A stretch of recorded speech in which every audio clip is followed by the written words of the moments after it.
அஸ்ஸலாமு அலைக்கும் வரஹ்மத்துல்லாஹி வபரகாத்துஹு. இன்னல் ஹம்துலில்லாஹி நஹ்மதுஹு வ நஸ்தஈனுஹு வ நஸ்தக்ஃபிருஹு வ நஊது பில்லாஹி மின் ஷுரூரி அன்ஃபுஸினா வ மின் ஸய்யிஆத்தி அஅமாலினா. மை யஹ்திஹில்லாஹு ஃபலா முதில்ல லஹு வ மை யுத்லில் ஃபலா ஹாதிய லஹு. வ அஷ்ஹது அல்லா இலாஹ இல்லல்லாஹு வஹ்தஹு லா ஷரீக லஹு வ அஷ்ஹது அன்ன முஹம்மதன் அப்துஹு வ ரசூலுஹு அம்மா பஅத். கண்ணியத்திற்குரிய எல்லாம் வல்ல அல்லாஹுவின் நல்லடியார்களே, பெரியோர்களே, தாய்மார்களே, சகோதர சகோதரிகளே, இங்கிலாந்து மற்றும் பிரான்ஸ் தௌஹீத் ஜமாத் இணைந்து வழங்கும் இந்த ரமலானுக்கான சொற்பொழிவு நிகழ்ச்சியில் நாம் அனைவரும் ஒன்று குழுமியிருக்கிறோம். இந்த நிகழ்ச்சியினுடைய இறுதி வீடியோவில் நாம் அனைவரும் தற்பொழுது கலந்து கொண்டிருக்கிறோம். இந்த இறுதி நாளிலே நாம் பார்க்கவிருக்கிற செய்தி, இந்த மனித குலத்திற்கு அல்லாஹ் ரப்புல் ஆலமீன் கொடுத்த கட்டளை ஒரு வசனத்தில் 2 பகுதியாக பிரித்து வழங்கப்பட்டிருக்கிறது. அதில் முதல் பகுதியை எப்படி அணுக வேண்டும் என்பதை கடந்த தினங்களிலே நாம் பார்த்திருக்கிறோம். மீண்டும் ஒரு முறை நமக்கு திருப்பி ஞாபகம் ஊட்டுவது சிறந்தது என்கிற அடிப்படையிலும் இந்த வசனத்தினுடைய 2வது பகுதியானது நமக்கு மிகப்பெரிய எச்சரிக்கையை கொடுக்கிறது. அந்த எச்சரிக்கையானது சரியான வகையில் அதை நாம் பயந்து நடந்து கொண்டோமே ஆனால் நாளை மறுமையிலும் சரி இம்மையிலும் சரி நமக்கு ஒரு நிம்மதியான வாழ்க்கை அதில் கிடைக்கும். ஆனால் அந்த எச்சரிக்கையை பயப்படாமல் அதற்கு மாற்றமாக நாம் நடந்து கொண்டோம் என்று சொன்னால் நாளை மறுமையிலும் நமக்கு நஷ்டம்தான், உலகத்திலும் நமக்கு நிம்மதியை இழக்கக்கூடிய ஒரு சூழ்நிலை தான் ஏற்படும். அல்லாஹ் ரப்புல் ஆலமீன் தன்னுடைய திருமறை குர்ஆனிலே சூரா த்வாஹா என்று சொல்லப்படுகிற அத்தியாயத்தின் 81வது வசனத்தில் சொல்கிறான், குலு மின் த்வய்யிபாத்தி மா ரஸக்னாக்கும். மனிதர்களே, நீங்கள் நாம் உங்களுக்கு வழங்கியவற்றிலிருந்து தூய்மையானவற்றை நீங்கள் உண்ணுங்கள். சரியானது நான் உங்களுக்கு கொடுத்துருக்கிறேன், கொடுத்ததில் தூய்மையான பொருட்களை நீங்கள் உண்ணுங்கள். வலா தத்தகோ ஃபீஹி, அதிலே நீங்கள் வரம்பு மீறி செல்லாதீர்கள் என்று அல்லாஹ் சொல்கிறான். அல்லாஹ் நமக்கு கொடுத்த அந்த ரிஸ்க் என்பது ஒட்டுமொத்தமாக எல்லாத்தையும் எடுக்கும். நம்முடைய காசு பணம் அதையும் எடுக்கும், இல்லை வேறு ஏதாவது சொத்துக்கள் அதையும் எடுக்கும், அதே போல சாப்பிடக்கூடிய உணவு பதார்த்தங்கள் அதையும் எடுத்துக்கொள்ளும். ஆனால் இந்த இடத்தில் அல்லாஹ் நமக்கு சொல்வது எதை சொல்கிறான் என்று சொன்னால், குலு மின் த்வய்யிபாத்தி மா ரஸக்னாக்கும், நாம் உங்களுக்கு கொடுத்த ரிஸ்கிலிருந்து தூய்மையானவற்றை உண்ணுங்கள் என்று அல்லாஹ் சொல்கிறானே. இங்கு அல்லாஹ் நேரடியாக உண்பதைத்தான் நமக்கு சொல்லி காட்டுகிறான். அப்போ உண்பது என்பதை பொறுத்தவரை நம்ம நன்றாக புரிந்து கொள்ள வேண்டும். சாப்பாட்டு விஷயங்களை பொறுத்தவரை சரியான வடிவத்தில் அதை நாம் சாப்பிட வேண்டும். அந்த உணவு பொருட்களும் சரியானதாக இருக்கணும். நாம் தப்பான விதத்தில் கொண்டு வந்து சாப்பிட்றோன்னு வச்சுக்கோங்களேன், அதுவும் மார்க்கத்தில் தப்பு தான். உதாரணமாக எடுத்துக்கொண்டால், சாப்பிடக்கூடிய பொருள், அந்த பொருள் உணவு பதார்த்தம் ஹராமானதாக இருக்கிறது, அதில் எந்த விதமான ஒரு ஹலாலும் இல்லை என்று வைத்துக் கொள்ளுங்கள், அதுவும் தவறு தான். அல்லது உணவு சரியான உணவாக இருக்கிறது, சம்பாதிக்கிற சம்பாத்திய முறை இருக்கு இல்லையா, அது தப்பான விதத்தில் சம்பாதித்து அதில் பொருளாதாரத்தை ஒருத்தர் சாப்பிட்றான்னு வச்சுக்கோங்க, அதுவும் மார்க்க அடிப்படையில் அல்லாஹ் ரப்புல் ஆலமீன் சொன்ன இந்த எச்சரிக்கைக்குள்ள அடங்கக்கூடிய செய்தியாகத்தான் இருக்கிறது. ஏன் அப்படி நம்ம சொல்கிறோம் தெரியுமா? அல்லாஹ் நமக்கு கொடுத்த பொருளாதாரம் எப்பொழுது தூய்மையாக அடைகிறது என்று சொன்னால், அல்லாஹுடைய மார்க்கத்தின் அந்த கட்டளைப்படியும் அல்லாஹுடைய தூதர் சொன்ன அந்த வழிகாட்டுதல் படியும் நம்ம நடந்தால்தான் அது நமக்கு ஹலாலாக மாறுகிறது. ஹராமான வழியில் சம்பாதிச்சுட்டு இது தூய்மையானது தான், இது சரியானது தான், காசு மட்டும்தாங்க நான் தப்பாக சம்பாதிக்கிறேன், சாப்பாடெல்லாம் கரெக்டாக இருக்குது அப்படின்னு சொன்னால் இது ஏற்புடையது அல்ல. அப்போ நம்ம நன்றாக புரிந்து கொள்ள வேண்டும், இந்த சாப்பாட்டு முறை என்பது, நம்முடைய உணவு பதார்த்தம் என்பது, அதை ஈட்டக்கூடிய வருமானம் என்பது தூய்மையானதாக இருக்க வேண்டும் என்று அல்லாஹ் சொல்கிறான். அப்படி சொல்லிவிட்டு அல்லாஹ் அடுத்து சொல்கிறான், வலா தத்தகோ ஃபீஹி, நீங்கள் அதில் வரம்பு கிடக்காதீங்க. தூய்மைன்னு உங்களுக்கு சொல்லியிருக்கோம்ல, அந்த தூய்மையிலே நீங்கள் நில்லுங்க. அசுத்தத்தின் பக்கம், ஏமாற்றுதலின் பக்கம், பொய்யின் பக்கம், புரட்டின் பக்கம் நீங்கள் செல்லாதீர்கள் அல்லாஹ் சொல்லிவிட்டான். அப்படி யாராவது சென்றால் என்ன நடக்கும் தெரியுமா? ஃபயஹில்ல அலைக்கும் கலபி, என்னுடைய கோபம் அவரின் மீது இறங்கிவிடும். யாராவது இதுக்கு மாத்தமாக நடந்தாங்கன்னு சொன்னால் என் கோபத்திற்கு அவர்கள் ஆளாகுவார்கள்.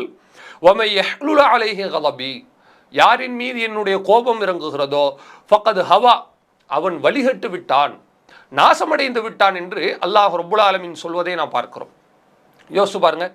அப்போ நாம் ஜக்காத்தை பற்றி எவ்வளவு தூர சட்டங்களை தெரிஞ்சுக்கிறோம், சரியான பொருளாதாரம் எது என்று தெரிந்து கொள்கிறோம், தவறான பொருளாதாரம் எது என்று புரிந்து கொள்கிறோம். அதே போல பொருளாதாரத்தை குறித்து இஸ்லாமிய மார்க்கம் எது மாதிரியான கண்ணோட்டங்களை கொண்டிருக்கிறது என்பதையும் தெரிந்து கொள்கிறோம். இப்படி எல்லா விஷயங்களையும் தெரிந்து கொண்டு தவறான வழியில் நம்முடைய பொருளாதாரத்தை நம்ம ஈட்டி கொண்டிருந்தோம் என்று சொன்னால் இது அல்லாஹுடைய மார்க்கத்திற்கு சரியான ஒரு நெறிகாட்டுதலா, இல்லை சரியான ஒரு வழிகாட்டுதலா, இதுதான் கரெக்டான ஒரு வழிமுறையா என்பதை நம்ம யோசிக்க கடமைப்பட்டிருக்கிறோம். அதே போல் அல்லாஹுடைய தூதர் ஸல்லல்லாஹு அலைஹி வஸல்லம் அவர்கள் சொல்லுகிறார்கள், இந்த காலகட்டத்திற்கென்றே சொன்ன எச்சரிக்கை போல இருக்கிறது. கடந்த காலத்தில் இருந்து நீங்கள் இறங்கி வந்தீங்கன்னா ரசூல் ஸல்லல்லாஹு அலைஹி வஸல்லம் அவர்களுடைய காலகட்டத்திலிருந்து அப்படியே கீழிறங்கி வரக்கூடிய நேரத்தில் இந்த போதனை இன்றைக்கு கச்சிதமாக பொருந்துவதை நாம் பார்க்கிறோம். எப்படி தெரியுமா? அல்லாஹுடைய தூதர் சொல்கிறார்கள், நீங்கள் பார்க்கலாம், அதாவது என்ன அலன்னாசி ஜமான், பிற்காலத்தில் மக்களுக்கு ஒரு காலம் வரும், லாயுபாலில் மருஉ பிமா அஹதல் மால், ஒரு மனிதன் தான் சம்பாதிக்கக்கூடிய பொருளாதாரத்தை அம்மின் ஹலால் அம்மின் ஹராம், அது ஹலாலாக வருகிறதா அல்லது ஹராமாக வருகிறதா என்று கூட அவன் ஒரு பொருட்டாவே கருத மாட்டான், ஒரு விஷயமாகவே எடுத்துக்கொள்ளவே மாட்டான். நம்ம சம்பாதிக்கிறோம், மாதம் 40,000 ரூபாய் அல்லது 4 லட்சம் ரூபாய் அல்லது 10 லட்சம் ரூபாய், இப்படி ஒரு டார்கெட் வச்சு அவன் சம்பாதிக்கிறான்னு வச்சுக்கோங்க. சம்பாதிக்கக்கூடிய நேரத்தில் அது ஹலாலா ஹராமான்னு பார்க்கணுமா இல்லையா? சம்பாத்தியம் வந்தால் மட்டும் போதுமா? அது எங்கிருந்து வருகிறது, எப்படி வருகிறது, எந்த புறத்திலிருந்து நாம் பெறப்படுகிறது என்பதை நம்ம பார்க்க வேண்டும். அதுதான் ரசூலுல்லாஹ் சொல்கிறாங்க, ஒரு மனிதன் அம்மின் ஹலால் அம்மின் ஹராம், அது ஹலாலா இருக்கா அல்லது ஹராமா இருக்கா, சரியானது தானா தப்பானது தானா? ஹலால் ஹராம்னா என்னதுங்க? அது என்ன மந்திர வார்த்தையா? அடுத்தவரை ஏமாற்றி பொய் சொல்லி அடுத்தவருக்கு ஊறு விளைவித்து நாம் பொருளாதாரத்தை சம்பாதித்தால் அது ஹராம். அடுத்தவருக்கு எந்த தொல்லையும் செய்யாமல் நம்முடைய எல்லைக்குள் நின்று மார்க்கத்தினுடைய கட்டளைகளை நாம் சரியாக செயல்படுத்தி சம்பாதித்தால் அது ஹலால். அவ்வளோதான் வித்தியாசம். இப்படி இந்த மாதிரி செய்யக்கூடிய நேரத்தில் தான் அல்லாஹுடைய தூதர் சொல்கிறாங்க, ஒரு பொருட்டாகவே கருத மாட்டான். அப்போ மனிதர்களுக்கு ஒரு விஷயமாவே தெரியாமல் இன்றைக்கி நம்ம பார்க்குறோம், அது பெரிய மேட்டராகவே தெரியலை. ஏமாற்றுவதை கெட்டிக்காரத்தனமாக நினைக்கிறார்கள். இன்னொருத்தனை ஏமாற்றி ஒரு பொருளாதாரத்தை எடுத்துட்டான்னு சொன்னால், பரவாயில்லையே இவ்வளோ பெரிய புத்திசாலியா நீ அப்படின்னு பேசக்கூடிய வகையில் அதை பெரிய விஷயமாக பார்க்கிறார்கள் என்றால் யோசிச்சு பாருங்க, இன்னைக்குள்ள காலகட்டம் எவ்வளவு மோசமாக இருக்கிறது, எவ்வளவு சீல் பிடித்து போய் கிடக்கிறது என்று யோசிச்சு பாருங்க. காசுக்காக எங்கேயோ எந்த மூளைக்கும் மனிதர்கள் செல்வதற்கு தயாராக இருக்கிறார்கள். ஆனால் அது தவறு. அப்படி அவர்கள் சம்பாதிக்கிறார்கள் என்று சொன்னால் கண்டிப்பாக அல்லாஹ் ரப்புல் ஆலமீன் சொல்லக்கூடிய அடிப்படையில் வமை யஹ்லுல் அலைஹி கலபி, என்னுடைய கோபம் யாரின் மீது இறங்குகிறதோ ஃபக்கது ஹவா, அவன் அழிந்து விடுவான். உலகத்தில் நம்ம பார்க்குறோம், எத்தனையோ பேர் சரியான அடிப்படையில் சம்பாதிக்காமல் தப்பாக இருந்தாலும் பரவாயில்லை பார்த்துக்கலாம், நமக்கு மேலே யாரும் கிடையாது என்று நினைத்து அவர்கள் சம்பாதிக்கிறார்கள் இல்லையா? சம்பாதிக்கக்கூடிய சம்பாத்தியத்தை வச்சு நிம்மதியாக இருக்கக்கூடிய ஆளுக்க உலகத்தில் யாருமே கிடையாது. நீங்கள் வேணா பாருங்கள், ஹராமான வருமானத்தை வச்சு நான் நல்லா சந்தோஷமாக இருக்கேன், எனக்கு எந்த குழப்பமும் இல்லை என்று சொல்லக்கூடிய மக்கள் யாராவது இருக்கிறார்களா? யாருமே கிடையாது. ஆனால் இன்னைக்கு அது ஒரு விஷயமா தெரியலை என்பது தான் நமக்கு ஆச்சரியமாக இருக்கிறது. சஹாபாக்களுடைய வாழ்க்கையில் நீங்கள் பார்த்தீர்கள் என்று சொன்னால் சஹீஹுல் புகாரியில் 3842 அந்த செய்தியில் நம்ம பார்க்குறோம். அதாவது இது ஒரு சாதாரண நிலை கிடையாது, உச்ச நிலை. அபூபக்கர் ரலியல்லாஹு அன்ஹு அவர்கள் குறித்து வரக்கூடிய செய்தி. ஒரு முஸ்லீம் இது நடந்த பின்னால் அவர்கள் சக்திக்கு மீறி எதையும் பாரத்தை எல்லாம் சுமத்த மாட்டான் தான். ஆனால் எந்த அளவுக்கு அபூபக்கர் அவர்கள் பேணுதலாக இருந்திருக்கிறார்கள் என்று சொன்னால் நீங்கள் பார்க்கலாம். அதாவது புகாரில் வரக்கூடிய 3842 செய்தி. அபூபக்கர் ரலியல்லாஹு அன்ஹு அவர்களிடத்துல ஒரு அடிமை இருந்தாராம். அந்த அடிமை என்ன செய்கிறார்? அபூபக்கர் உங்களுக்கு அவங்க கட்டணம் செலுத்தி கொண்டு இருக்கிறார். அந்த கட்டணத்தில் வரக்கூடிய பொருளாதாரத்தை வச்சு தான் அபூபக்கர் அவங்க சாப்பிட்டு கொண்டு இருக்கிறார்கள். இது அவர்களுடைய வழக்கமாக இருக்கிறது. இப்படி இருக்கக்கூடிய நேரத்தில் திடீரென்று அவர்களுடைய அடிமை என்ன செய்கிறார் என்றால் ஒரு பொருளை கொண்டு நீட்டுகிறார், கொடுக்குறாங்க. அதிலிருந்து அபூபக்கர் ரலியல்லாஹு அன்ஹு எடுத்து சாப்பிடவும் செஞ்சுட்டாங்க. சாப்பிட்ட உடனே அந்த அடிமை அபூபக்கர் ரலியல்லாஹு அன்ஹு அவர்களிடம் சொல்லுகிறார், அபூபக்கர் அவர்களே, குன்து தகஹன்துல் இன்சான ஃபில் ஜாஹிலியா, நான் அறியாமை காலத்தில் இருக்கும்போது ஒரு மனிதருக்கு குறி சொல்லிக்கிட்டு இருந்தேன், குறி சொல்லி வியாபாரம் பார்த்துக்கிட்டு இருந்தேன். மா ஹுசினு, நான் அதை சரியாக செய்யவில்லை. அப்படி அவருக்கு நான் குறிப்பார்த்து குறி சொல்லும் பொழுது அதை நான் சரியாக செய்யலை. இல்லை அன்னி ஹதாத்துஹு, அவரை நான் ஏமாத்த தான் செய்வேன். அவரே ஒப்புக்கொள்கிறார் பாருங்க. அதாவதுங்க, இப்போ உதாரணத்துக்கு ஒரு பொய்யான ஆன்மீகத்தை வச்சு ஒருத்தன் வருமானம் பார்க்குறான்னு வைங்க, அது ஏமாறுற மக்களுக்கு தெரியாது பொய்ன்னு, அவங்க கண்மூடித்தனமாக நம்புவாங்க. ஆனால் ஏமாத்துறான் இல்லையா, அவனுக்கு தெரியும். கடவுள் பெயரால் ஒருத்தன் வியாபாரம் பார்க்குறான், மதத்தின் பெயரால் பிஸ்னஸ் பண்ணுறான், அல்லது தன்னுடைய ஆன்மீகத்தின் பெயரால் பிழைப்பு நடத்துகிறான் என்று வைத்துக்கொண்டால், அதனால் பாதிக்கப்படக்கூடிய மக்களுக்கு அதன் விபரம் அறியாது. ஆனால் பிழைப்பு நடத்துகிறான் பாருங்களேன், அவனுக்கு தெரியும் இது பொய் தான், இதுக்கு சக்தி இல்லை, நாம் சொல்லக்கூடியது ஒரு மாயாஜால கட்டுக்கதை தான் என்று அவனுக்கு தெரியும். இந்த அடிமையும் சொல்லுகிறார், எனக்கு நல்லா தெரியும், எனக்கு அதெல்லாம் குறிப்பாக்குறதெல்லாம் சரியாக தெரியாது, அவரை நான் ஏமாற்ற தான் செய்வேன். அப்படியே சொல்கிறார் பாருங்க. இன்னைக்கு எத்தனை ஆட்களை நம்ம பார்க்குறோம். நம்ம ஹராமான பொருளாதாரம்னா ஒரு சுருங்கிய பார்வைக்குள்ளே பார்க்கக்கூடாது. ஹராமான பொருளாதாரம்னா பிஸ்னஸில் ஏமாத்துறாங்க பாருங்க, அது மட்டும்தான் அப்படின்னு நினைக்கக்கூடாதுங்க. ஆன்மீகத்தின் பெயராலும் மார்க்கத்தை தவறாக விற்பனை செய்கிறார்கள், மார்க்கத்தை விற்பனை பொருளாக மாற்றுகிறார்கள், அதுவும் ஹராம் தான். இன்னைக்கு கயிறு மந்திரிச்சு போடுறேன்னு சொல்லி புஷ் புஷ்னு ஊதி கொடுக்குறாங்களே, வாங்கி கட்டுற ஆட்களுக்கு வேணால் நம்பிக்கை இருக்கலாங்க, கொடுக்குற ஆளுக்கு தெரியுமா இல்லையா அதுக்கு சக்தி இல்லைன்னு சொல்லி யோசிச்சு பாருங்க. ஊரில் உள்ள எல்லாத்துக்கும் இவர் என்ன செய்கிறாருன்னா தாயத்தை ஊதி ஊதி வகை வகையாக கட்டி கொடுக்குறார். தகடை கடையில் போய் தொங்க விடுங்க, வியாபாரம் நல்லா நடக்கும்னு சொல்கிறாங்க. ஆனால் அதே நேரத்தில் அவர்களுக்கு ஒரு நோய் நொடி என்று வந்தால், அவர்களுக்கு ஒரு சிரமங்கள் என்று வந்தால், அதுக்கு இதே அவங்க பரிகாரமாக பார்க்குறாங்க. நோய் வந்தால் மருத்துவமனைக்கு போகிறாங்க, கஷ்டம் வந்தால் தகடை மாட்டி விடுறதில்ல, அதுக்கு வேறு ஏதாவது தீர்வை தேடி போகிறாங்க. இப்போ அவங்களுக்கு தெரியுதுல்ல இது ஃப்ராடு தான் சொல்லி. இன்றைக்கி பார்க்குறோம் எத்தனையோ ஆட்களை மதகுரு என்கிற பெயரால் அவர்களை பார்க்க முடியுது. என்ன செய்கிறாங்கன்னு கேட்டிங்கன்னா, அதாவது அவங்க கரெக்டாக நடக்கிறாங்க, எல்லா சம்பாத்தியத்தையும் சம்பாதிச்சுட்டு என்னுடைய தயாரிப்பில் தான் உங்கள் நோய்க்கு குணம் இருக்கிறது என்றெல்லாம் சொல்லுகிறான். சொல்லக்கூடிய ஆள் கடைசியில் பார்த்தீங்கன்னா அவனுக்கு நோய் வரும்போது மருத்துவமனையில் போய் படுக்கிறான். மற்ற ஆட்களை மருத்துவமனைக்கு போக விட மாட்டான், ஏன்ட்ட வாங்க நான் குணப்படுத்துறேன்னு சொல்கிறான். ஆனால் அவனுக்கு வரும்போது மருத்துவமனைக்கு போயிடுறான். இது எந்த விதத்தில் நியாயம்? அந்த மாதிரி தான் இருக்கிறது. இவர் சொல்லி காட்டுகிறார், நான் எனக்கு பொய்ன்னு தெரிஞ்சும் நான் ஏமாற்றிக்கிட்டு தான் இருந்தேன். இப்படி ஏமாற்றி கொண்டு இருக்கும்போது ஒரு நாள் என்னை அவர் பார்த்துட்டாரு. ஃபாத்தானி பிதாலிக், இந்த பொருளை அவர் எனக்கு கொடுத்தார், அதை நான் உங்கள்கிட்ட கொண்டு வந்திருக்கேன், இந்தாங்க இதை வச்சுங்க அப்படின்னு அபூபக்கர் ரலியல்லாஹு அன்ஹு அவங்கள்ட்ட கொடுக்குறதுக்கு முன்னாடி இவர் சொல்லலைங்க. கொடுத்து அபூபக்கர் சாப்பிட்டுட்டாங்க, அதுதான் இதுன்னு சொல்லி சாப்பிட்ட பின்னாடி சொல்லி காட்டுறார். சரியா? சொன்ன உடனே ஹதீஸில் வருகிறது பாருங்கள், ஃபதுகல அபூபக்கர் எதஹு, அபூபக்கர் ரலியல்லாஹு அன்ஹு அவர்கள் தன்னுடைய கையை வாய்க்குள்ள நுழைச்சி ஃபகா குல்ல ஷையின் ஃபில்லதி அகல்து மின்ஹு பத்னிஹி, வயிற்றில் எதெல்லாம் சாப்பிட்டு இருந்தாங்களோ அதை வயிற்றுலேருந்து அப்படியே வாமிட் பண்ணுறாங்க. இது கூடுதலாகத்தான் இருக்கிறது, அவர்களுடைய பேணுதலை தான் காட்டுகிறது. ஆனால் எந்த அளவுக்கு சஹாபாக்கள் பேணுதலாக இருந்திருக்கிறாங்கன்னு பாருங்கள். ஒரு விஷயம், ஒரு பொருளாதாரம், இவங்க ஒன்றும் தப்பாக செய்யலை, இவர்கள் யாரையும் பொய் சொல்லி ஏமாற்றி ஹராமான வருமானத்தில் வந்ததல்ல, தன்னுடைய அடிமை தனக்கு கொடுத்துருக்கிறாரு, அது சரிதான், அதுதான் உங்களுடைய வழக்கமாகவும் இருக்கிறது. அதை சாப்பிடும் பொழுது அது தப்பான வருமானத்தில் வந்தது என்று தெரிந்த உடனே கையை விட்டு வாந்தி எடுக்கிறாங்கன்னு சொன்னால் இது எவ்வளவு தூரம் அவங்க பேணுதலாக இருந்திருக்கிறாங்க.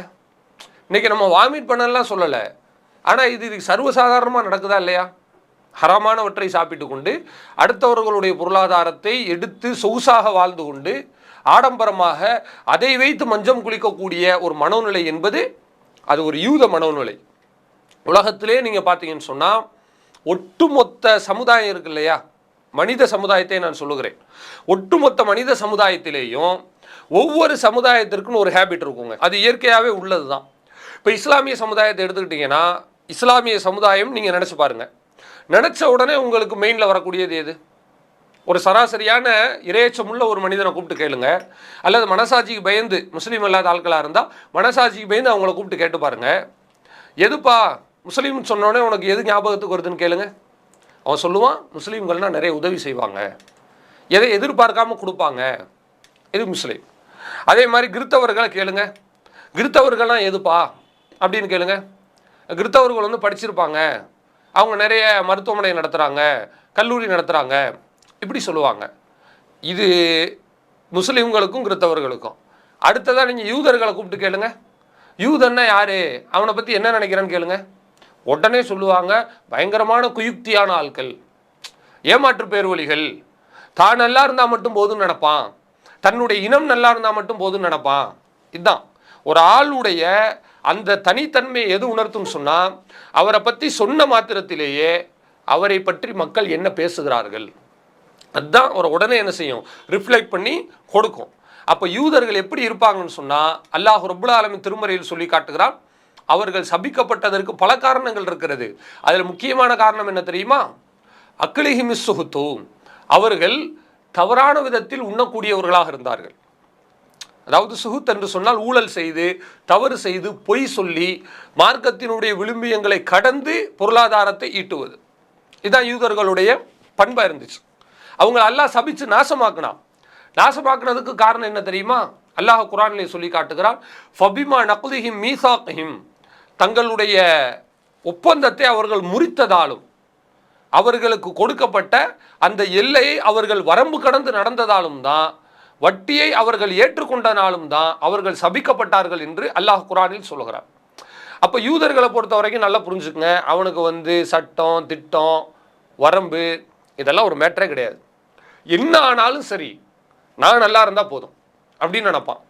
ஆனால் அந்த மனோநிலை இருக்கு பாருங்களேன், அந்த ஓனிங் மைண்ட் செட் என்று ஆங்கிலத்தில் சொல்வார்கள். எதாக இருந்தாலும் தனதாக்கிக்கணும், நான் தான் நல்லா இருக்கணும், என்னை தவிர யாரும் நல்லா இருக்கக்கூடாதுன்னு நினச்சி நடக்கிறாங்க பாருங்க. அப்படிப்பட்ட ஒரு மனநிலை ஒரு மனிதனுக்கு வந்துவிட்டது என்று சொன்னால் நன்றாக புரிந்து வைத்துக் கொள்ளுங்கள், அந்த மனநிலையினால் ஏற்படக்கூடிய பாதிப்பை இவன் அடையும் பொழுது இவனால் அந்த பாதிப்பை சரி செய்ய முடியாது. அதான் விஷயம். அந்த மெயின் செட்டுக்கு ஒருத்தன் போய் சம்பாதிக்கிறான், எல்லாத்தையும் ஏறி மிதித்து போகிறான் என்று சொன்னால் அதனால பின்னாடி பாதிப்பு வரும் பாருங்க. அந்த பாதிப்பை இவனே நினைச்சாலும் சரி செய்ய முடியாது. இதுதான் விபரீதம். இதைத்தான் இஸ்லாம் சொல்லி காட்டுகிறது. ஒமை யஹ்லுல் அலைஹி கலபி, யார் மீது என்னுடைய கோபம் இறங்குகிறதோ ஃபக்கது ஹவா, அவன் அழிஞ்சிட்டான் அல்லாஹ் சொல்றானே. அழிவுனா என்னது? அப்படியே ஒன்றும் இல்லாமல் மண்ணுக்குள்ளனா போயிடுறது மட்டுமா? கார்பன் மாதிரி அது மட்டும் இல்லைங்க. அதை கடந்து நீங்கள் பார்த்தீங்கன்னு சொன்னால் உலகத்திலேயே அவனுடைய வாழ்க்கை அல்லாஹ் ரப்புல் ஆலமீன் மிகப்பெரிய நாசக்கேடாக மாற்றி விடுவான். யாரும் அவனை காப்பாற்ற முடியாது. யோசிச்சு பாருங்க.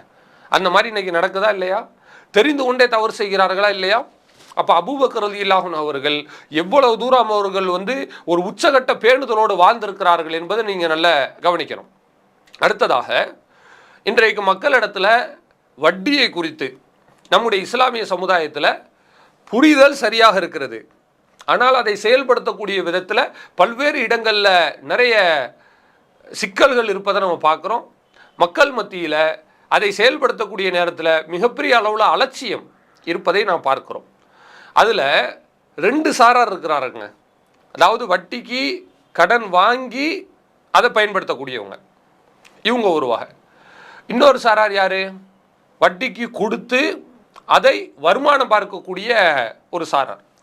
இப்போ ரெண்டாவது சாரார் இருக்கிறாங்க இல்லையா, வட்டிக்கு கொடுத்து வருமானமாக அதை பார்க்குறவங்க. நம்ம வந்து வட்டிக்கு விடுறாரு, வட்டி தொழில் பண்ணுறாருன்னு சொல்லுவோம் பாருங்களேன், வட்டிக்காரங்கன்னு சொல்லி. அந்த மாதிரி ஆட்களை நான் சொல்கிறேன். இவங்க ரெண்டாவது வகையில் உள்ளவங்க. இந்த ரெண்டாவது வகை சார்ந்தவங்க என்ன செய்கிறாங்கன்னா, இன்னைக்கு இஸ்லாமியர்களில் சில ஆலிம்களும் கூட ஃபத்வா கொடுக்குறார்கள், வட்டிக்கு வாங்கி சாப்பிட்றது தான் கூடாது, ஆனால் கொடுக்கறது வந்து பெரிய குற்றமாக குர்ஆன்ல சொல்லப்படலை, அதுக்கு நரகம்னு சொல்லப்படலை. சாப்பிடுறாங்க இல்லையா வட்டிக்கு கடன் வாங்கி, அவங்களத்தான் அல்லாஹ் ரப்புல் ஆலமீன் நாளை மறுமையிலே சைத்தான் தீண்டிய பைத்தியம் போல எழுப்புவேன் அப்படின்னு சொல்லி காட்டுறான். ஆனால் கொடுக்குறவங்கள பற்றி அப்படியெல்லாம் சொல்லலையே. அப்போ நம்ம அவங்களையும் இவங்களை எப்படி கம்பேர் பண்ண முடியும்? கேள்வி இப்படி கேட்குறாங்க. இது சரியானதா? நீங்கள் யோசிச்சு பாருங்கள். அல்லாஹ் ரப்புல் ஆலமீன் நமக்கு திருமறையிலே தெளிவாக சொல்லி காட்டுகிறான். அந்த வட்டி பொருளாதாரம் இருக்கிறதே, அது நீங்கள் கடன் வாங்கி அதில் நீங்கள் வாழ்க்கை நடத்தினாலும் அதுவும் தப்பு தான். வட்டிக்கு கடன் வாங்கவும் கூடாது, கொடுக்கவும் கூடாது, அதுவும் தவறு தான். இன்றைக்கி அதைத்தான் கொடுக்கறது தப்பில்லைன்ற மாதிரி பேசி கொண்டிருக்கிறார்கள். நீங்கள் நல்லா பாருங்கள், அல்லாஹ் ரப்புல் ஆலமீன் தன்னுடைய திருமறை குரானிலே சூரா அல் பக்கரா என்கிற அத்தியாயத்தில் 278 279 அல்லாஹ் ரப்புல் ஆலமீன் 2 வசனங்களில் சொல்கிறான். யா அய்யுஹல்லதீன ஆமனு, நம்பிக்கை கொண்ட மக்களே, இத்தகுல்லா, நீங்கள் அல்லாஹுவை பயந்து கொள்ளுங்கள்.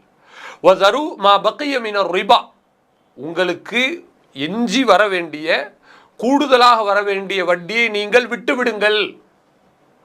யாருக்கு சொல்கிறான்ல? வட்டிக்கு கடை வாங்குறவங்களுக்கா? கடை வாங்குறவங்களுக்கு எக்ஸஸ் அமௌண்ட் வருது, இவன் எக்ஸஸாக கொடுக்கவுல செய்கிறான். அல்லாஹ் இதில் என்ன சொல்கிறான் தெரியுமா? வதரு மா பக்கிய மினர் ரிபா, வட்டியில் உங்களுக்கு எது கூடுதலாக வருகிறதோ அதை நீங்கள் விட்டு விடுங்கள். புரியுதா? ஒயின் துபுத்தும், நீங்கள் தௌபா செய்தால் ஃபலக்கும் ரூசு அம்வாலிக்கும், உங்களுடைய பொருளாதாரத்தின் முதல்கள் உங்களுக்குரியது. முதல் பிரச்சனை இல்லை. 10,000 ரூபா ஒருத்தர் கடன் கொடுத்துட்டு 10,500 ரூபா வட்டியாக கேட்குறான்னு வச்சுக்கோங்க. 500 ரூபாயை நீங்கள் விட்டுருங்க, அது உங்கள் காசு கிடையாது. அல்லாஹோ பயப்படுங்க. ஆனால் 10,000 ரூபாய் அது உங்கள் காசு. இப்போ வட்டியை வேணான்னு சொல்லி இஸ்லாம் சொன்ன உடனே யாரெல்லாம் வட்டிக்கு கொடுத்துருந்தீங்களோ அவங்க மொத்தமாக விட்டுருங்கப்பா அப்படி இஸ்லாம் சொல்லலை. அப்படி சொன்னால் சில ஆட்களுக்கு அது பெருசாக தெரியாது.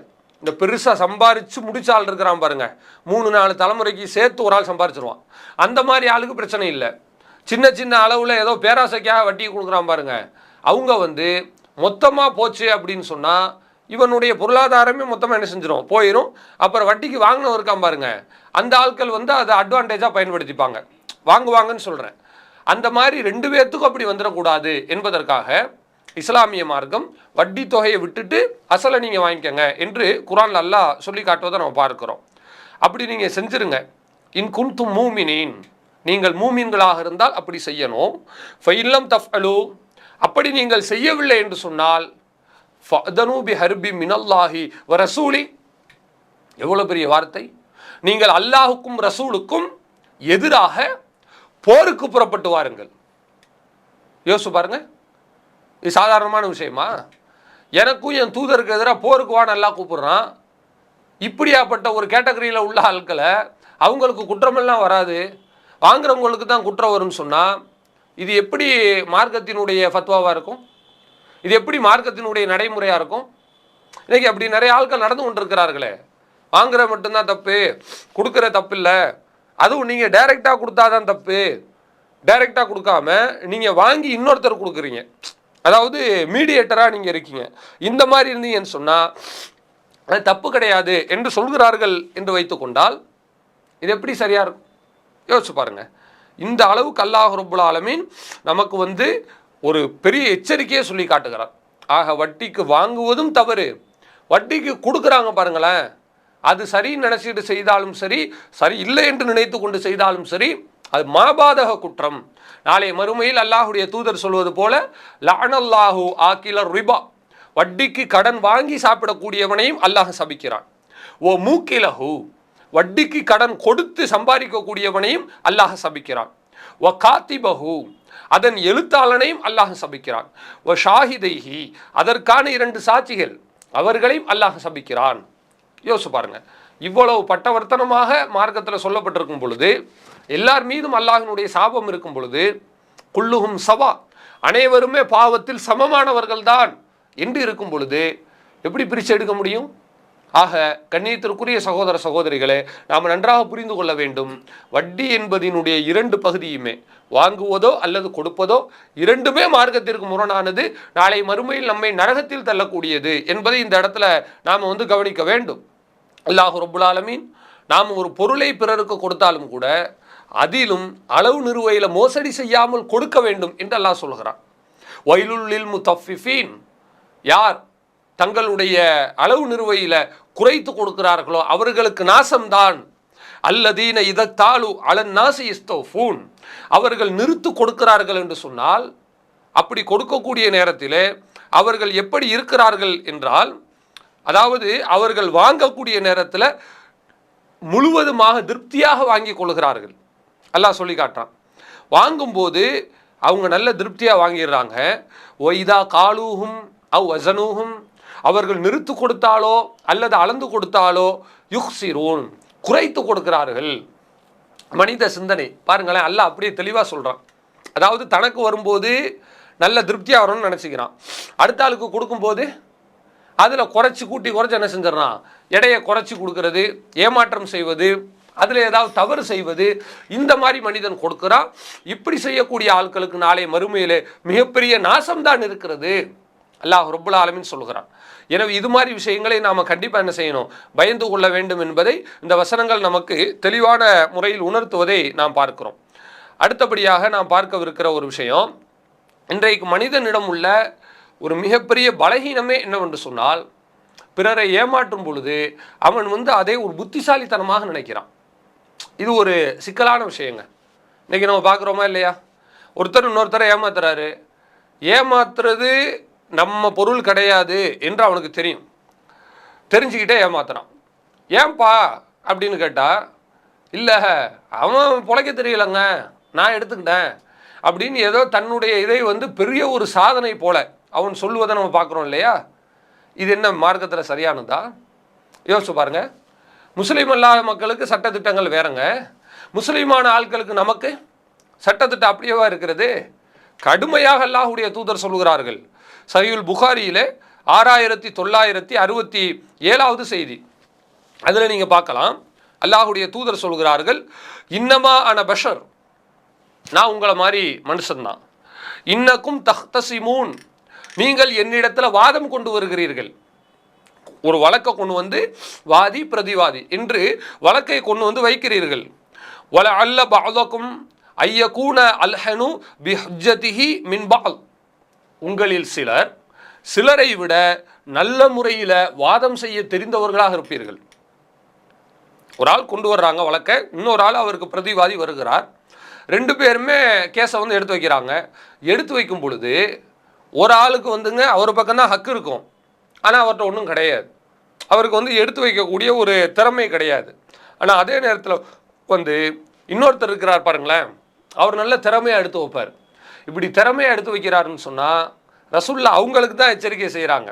ஏமாறுறவனுக்கு இல்லை இந்த ஹதீஸ், ஏமாத்துறான் பாருங்க, அவனுக்கு இந்த ஹதீஸ் கச்சிதமான ஒரு எச்சரிக்கையாக இருக்கிறது.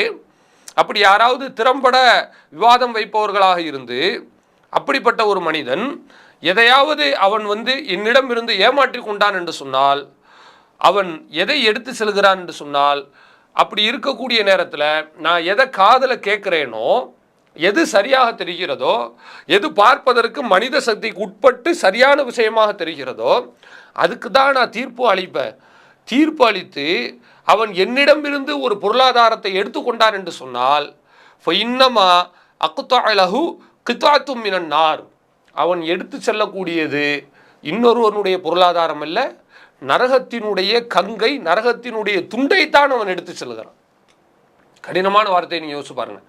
நம்ம இன்னைக்கு உலகத்தில் பார்க்குறோம், இஸ்லாமிய மக்களிடத்தில் ரொம்ப வேதனையான செய்தி, சர்வசாதாரணமாக ஒரு தவறு செய்கிறோம் என்கிற உறுத்தலை இல்லாமல் தவறு செய்யக்கூடிய காட்சியை நம்ம பார்க்குறோம். இது எவ்வளோ கைசேதமான ஒரு சூழ்நிலை. அடுத்தவனை அடித்து படுக்க போட்டு அவனுடைய பொருளாதாரத்தை கொள்ளையடிக்கிறான், ஏமாற்றுகிறான். ஏமாற்றக்கூடிய நேரத்தில் இது தப்பு தான் தெரிஞ்சும் அவன் செஞ்சு எடுக்கிறான் பாருங்களேன். அப்படி எடுத்துகிட்டு போயிட்டான்னு வச்சுக்கோங்க, அப்படி எடுப்பது கோர்ட்டில் ஜெயிக்கலாம். இது நம்ம வக்கீலாக ப்ராக்டிஸ் பண்ணுறவங்களுக்கும் மெயினான ஒரு ஹதீஸ். நாம் வழக்கறிஞராக இருப்பது தவறு கிடையாது, ஆனால் எப்படி இருந்துடக்கூடாது, மார்க்கத்தை மீறிய வகையில் நம்முடைய செயலை அது அமைத்து விடக்கூடாது. அதாவதுங்க சில பேர் தவறான சில தத்துவங்களை சொல்லி தன்னை தானே அவர்கள் சமாதானப்படுத்துகிறார்கள். எப்படி தெரியுமா, அதாவது பொய் சொல்கிற தப்பு தான், ஆனால் வியாபாரத்துக்காக பொய் சொல்லலாம், தவறு கிடையாது. இது எந்த ஒரு சட்டம்? இது ஒரு வக்கீல் இருக்கார், அவர் கொலை பண்ண மாட்டார், கொள்ளையடிக்க மாட்டார், குடிக்க மாட்டார், எதுவும் செய்ய மாட்டார். சரி, ஒருத்தன் கொலை பண்ணிட்டு அவன் தான் கொலைகாரன்னு ஊருக்கே தெரியுது. அவன் உங்ககிட்ட வந்து ஒரு வழக்குக்கு என்னை வந்து ரிலீஸ் பண்ணி விடுங்க, என் கேஸை எனக்கு ஜெயிச்சு கொடுங்க சார் அப்படின்னு கொண்டு வந்து கொடுக்குறான். நீங்கள் என்ன சார் பண்ணுவீங்க அப்படின்னு கேட்டா அதுக்கு பதில் சொல்கிறாங்க, அது காப்பாற்றி தான் கொடுப்போம். ஏங்க நீங்கள் தான் தப்பு பண்ணக்கூடாதுன்றீங்க, பண்ணவும் மாட்டீங்க, அவரை ஏங்க நீங்கள் காப்பாற்றி கொடுக்குறீங்க அப்படின்னு கேட்டால், இல்லை அது என்னுடைய கிளைண்ட்டு சார். இது எப்படி சரியாக இருக்கும்? அதான் ரசூல் ஸல்லல்லாஹு அலைஹி வஸல்லம் நமக்கு தெளிவாக சொல்லி காட்டுறாங்க. ஒருத்தன் வாதம் செஞ்சு அதை எடுத்துட்டான்னு வச்சுங்களேன், அவன் வாதியாக இருக்கலாம், அறிவாளியா முட்டாளா என்பதில்லை எங்கள் சிக்கல். அவன் அறிவாளி தான். அறிவாளியாக இருக்கக்கூடியவன் மார்க்கத்திற்கு முரணாக அந்த பொருளாதாரத்தை அபகரித்து எடுத்துக்கொண்டு செல்கிறான் என்று சொன்னால், அவன் எடுத்து செல்வது அல்லாஹுடைய தூதர் சொல்லக்கூடிய அடிப்படையில் அவனுக்கு கொடுக்கப்பட்ட அந்த பொருள் என்பது கித்தாத்தும் மினன் நார், நரகத்தினுடைய ஒரு துண்டு தான். 1 கோடி ரூபா சொத்தை எடுத்துகிட்டு போயாச்சு, செட்டில்ட் ஆயிடலாம் அப்படின்னு அவன் நினைக்கிறானா? அவனை பொறுத்தவரை அது 1 கோடி, மார்க்கத்தை பொறுத்தவரை அது 1 கோடி இல்லை, நரகத்தினுடைய துண்டை பேத்து எடுத்துகிட்டு போகிறான்னு அர்த்தம். வேணுமா நமக்கு? சொல்லுங்க. இப்படி ஒரு மனிதனை ஏமாற்றி நாளை மறுமையில் நாம் இந்த பாவத்தை தாண்டாமல் சொர்க்கத்திற்கு செல்ல முடியுமா? அல்லாஹுடைய தூதர் சொல்கிறார்களே, யாராவது தன்னுடைய சகோதரனுக்கு ஒரு தீமை செய்கிறீர்கள், தப்பு செய்கிறீர்கள் என்று சொன்னால் ஃபல்யத்தஹல்லல்ஹு மின்ஹு, அதிலிருந்து நீங்கள் விலகி கொள்ளுங்கள். ஏன் தெரியுமா? அந்த நாளை மறுமையினுடைய நாளிலே ஒரு மனிதன் அதிகமான நன்மை செய்து அந்த நன்மைக்கு நிகராக இவன் தீமையும் செய்திருந்தால் பாதிக்கப்பட்டவர்கள் வருவார்கள். அந்த மனிதர்கள் அல்லாஹ்விடத்தில் முறையீடு செய்வார்கள். இந்த முறையீடு செய்யப்பட்ட மனிதனின் நன்மை எடுத்து அல்லாஹ் கடைசியில் இவர்களுக்கு, அந்த பாதிக்கப்பட்டவர்களுக்கு அல்லாஹ் கொடுப்பான். கொடுத்து ஒரு கட்டத்திலே இவனிடத்துல நன்மையை தீர்ந்து போயிடும். அந்த அளவுக்கு நன்மையை விட தீமை அதிகமாக இருந்துச்சுன்னா தீமை தானே மிகைக்கும். அப்போ நன்மை தீர்ந்து போயிடுது. இப்போ இன்னும் பாதிக்கப்பட்டவர்கள் இருந்தால் அவர்களுடைய அந்த தீமையை எடுத்து இவன் தலையில் அல்லாஹ் ரப்புல் ஆலமீன் வைப்பான். வச்சு கடைசியிலே ஹதீஸிலே வருகிறது, சும்ம துரிஹ ஃபின்னார், பிறகு அவன் நரகில் தூக்கி வீசப்படுவான் என்று அல்லாஹுடைய தூதர் சொல்வதை நம்ம பார்க்குறோம். யோசிச்சு பாருங்க, இந்த நிலை நமக்கு வேணுமா? இதுக்காகத்தான் நம்ம வந்து முட்டி தேய உழைச்சி சம்பாதிக்கிறோமா? அடுத்த ஆட்களை ஏமாற்றி போய் சொல்லி மோசடி செஞ்சு தப்புதான்னு தெரிஞ்சும் ஒரு பலகீனனாக இருக்கிறான் என்று நம்ம புரிந்த உடனே அவனுடைய பலகீனத்தை பயன்படுத்தி கொண்டு அவனிடமிருந்து பொருளாதாரத்தை, சொத்து பத்துக்களை சுரண்டுகிறோம் என்று சொன்னால், அந்த சுரண்டலுக்கு பகரமாக மார்க்கம் சொல்கிறது, அந்த பாவத்தை கடக்காமல் நீ சொர்க்கம் செல்ல முடியாது. ஒன்று பாவத்தை நீ கழிச்சிட்டு நரகத்தில் போய் தண்டனை வாங்கிட்டு போகணும், அல்லது நன்மையை கொடுத்துட்டு சொர்க்கம் போகணும். நன்மை இல்லைன்னு சொன்னால் நரகத்திலே கிடப்பானே, இந்த வாழ்க்கை தேவையா? யோசிச்சு பாருங்க. அப்போ மறுமையிலே நமக்கு மிகப்பெரிய நஷ்டம் தானுங்க. இன்னைக்கு ஏன் இப்படி மனிதர்கள் அடித்து கொண்டு ஒருத்தர் சுரண்டி ஏறி மிதித்து, எதுக்கு இந்த வாழ்க்கை? இதுக்கு தான் இந்த வாழ்க்கையா? மௌத்தா போயிட்டா பிணம்தான், ஜனசா தானே. மௌத்தா போன பிறகு நம்ம சேர்த்து வச்ச சொத்து பத்தெல்லாம் குழிக்குள்ளே போட்டு புதைக்கவா போகிறாங்க? சொல்லுங்க. பொருளாதாரம் கூடவா வரும்? இல்லை தாய் தகப்பன் தான் கூட வருவாங்களா? இல்லை மனைவி மக்கள் கூட வருவார்களா? பாப்பா இறந்து போயிட்டாரு, அவர் கபரு குழிக்குள்ளே போய் வைக்க போகிறாங்க, வாங்க எல்லாரும் சேர்ந்து போய் உட்காந்துக்குருவோம், இப்படி வருவார்களா? யார் வருவாங்க? அப்போ எந்த தைரியத்தில் நாம் இந்த ஏமாற்றங்களை செய்து கொண்டிருக்கிறோம் என்பதை நீங்கள் யோசிச்சு பாருங்க. இந்த மாதிரி நபிகள் நாயகம் ஸல்லல்லாஹு அலைஹி வஸல்லம் அவர்கள் யார் ஏமாற்றுவதை புத்திசாலித்தனமாக நினைத்து கொண்டிருக்கிறார்களோ அந்த மக்களுக்குத்தான் தலையில் மிகப்பெரிய இடியை இறக்கி இருக்கிறார்கள் என்பதை நம்ம இந்த இடத்துல கவனிக்க கடமைப்பட்டிருக்கிறோம். அடுத்து அல்லாஹ் ரப்புல் ஆலமீன் நமக்கு கொடுத்திருக்கிற மிக முக்கியமான ஒரு விஷயமே என்னவென்று சொன்னால், காலை இன்னமா யதகப்பலுல்லாஹு மினல் முத்தகீன், அல்லாஹ் ரப்புல் ஆலமீன் நம்முடைய பிரார்த்தனையை யாரிடமிருந்து ஏற்பான் தெரியுமா? யார் அல்லாஹினுடைய அச்சத்தோடு செயல்படுகிறார்களோ அவர்களிடம் இருந்து தான் அல்லாஹ் துவாவை ஏற்றுக்கொள்வான். இன்னைக்கு நிறைய ஆளுக்கு புலம்புறோமே, துவா செய்தேன் கிடைக்கல, நான் கேட்டு பார்த்துட்டேன் எனக்கு ஒன்றும் சரியாக வரலன்னு கேட்குறோமே. இப்படி கேட்கக்கூடியவங்க நம்ம மனசில் கை வச்சு யோசிக்கணும், அல்லாஹுக்கு பயந்து யோசிக்க வேண்டும். நம்முடைய துவாவை அல்லாஹ் ஏற்றுக்கொள்ளாவிட்டால் மறுமையில் தருவான், அது தனி. நான் சொல்ல வருவது, நிறைய இடத்துல நாம் துவா கேட்டு கிடைக்காத காரணம் பிரச்சனை நம்மிடம்தான் இருக்கிறது. அல்லாஹ் ரப்புல் ஆலமீன் என்னென்ன காரியங்களை செஞ்சால் துவாவை ஏற்றுக்கிற மாட்டானோ அந்த மாதிரி காரியத்தை எல்லாம் செய்து கொண்டு அல்லாஹ்விடத்தில் போய் கையேந்துனா அல்லாஹ் எல்லாத்தையும் மன்னிச்சிருவான். அப்படியா இஸ்லாம் சொல்லுகிறது? சொல்லுங்க. நாம் வந்து நிறைய சம்பாதிச்சுட்டு அல்லது நிறைய விஷயங்களை நாம் வந்து அபகரிப்பு செய்துவிட்டு இந்த அபகரிப்புக்கு பகரமாக என்னப்பா செய்ய போகிற, நான் பள்ளியாசலில் போய் போட்டுருவேங்க சொல்கிற ஆட்களை பார்க்குறோம். நான் எத்தனை பள்ளி கட்டி கொடுத்துருக்கேன் தெரியுமா, சரி என்ன பண்ணுறீங்க, அது முன்ன பின்ன தான் இருக்கும் பார்க்குறோம். இது எவ்வளோ ஒரு அயோக்கியமான ஒரு விஷயம் நீங்கள் யோசிச்சு பாருங்கள். நீங்கள் பாருங்கள், அல்லாஹ்வுடைய தூதர் ஸல்லல்லாஹு அலைஹி வஸல்லம் அவர்கள் சொல்கிறார்கள் அற்புதமான செய்தி. அதாவது ஒரு மனிதன் பாலைவனத்தில் செல்லக்கூடிய நேரத்தில் தலைமுடியெல்லாம் கலைஞ்சி பரட்டை தலையோடு அவன் இருக்கிறான். இருக்கும் பொழுது அவன் கேட்குறானா, யா ரப் யா ரப், இறைவா இறைவா என்று அவன் அல்லாஹ்விடத்திலே ஆழ்ந்து பிரார்த்தனை செய்கிறான். ஆனால் பிரச்சனை என்ன தெரியுமா, வ மத்அமுஹு ஹராம், அவன் சாப்பிடக்கூடிய சாப்பாடு ஹராமானதாக இருக்கிறது. அதே போல வ மஷ்ரபுஹு ஹராம், குடிக்கக்கூடிய பானம் ஹராமாக இருக்கிறது.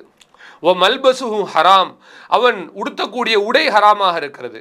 வ குதிய பில் ஹராம், ஹராத்திலேயே பிறந்து வளர்ந்தவனாக இருக்கிறான். ஏ டு செட் ஹராம் தான், ஹராமிலேயே உழன்று கொண்டிருக்கிறான். வருமானம் ஹராமாக இருக்குது, சாப்பிடக்கூடிய சாப்பாடு ஹராமாக இருக்குது, எல்லாமே டோட்டலி ஹராமுங்க. இந்த மாதிரி ஒருத்தர் இருந்துட்டு யா ரப் என்று கேட்டானே ஆனால் ஃபன்னா இஸ்தஜாபுலி தாலிக், அதுக்கு எப்படி அல்லாஹ் பதில் கொடுப்பான்? எப்படிப்பட்ட ஒரு அர்த்தபுஷ்டியான கேள்வியை ரசூலுல்லாஹ் கேட்குறாங்க.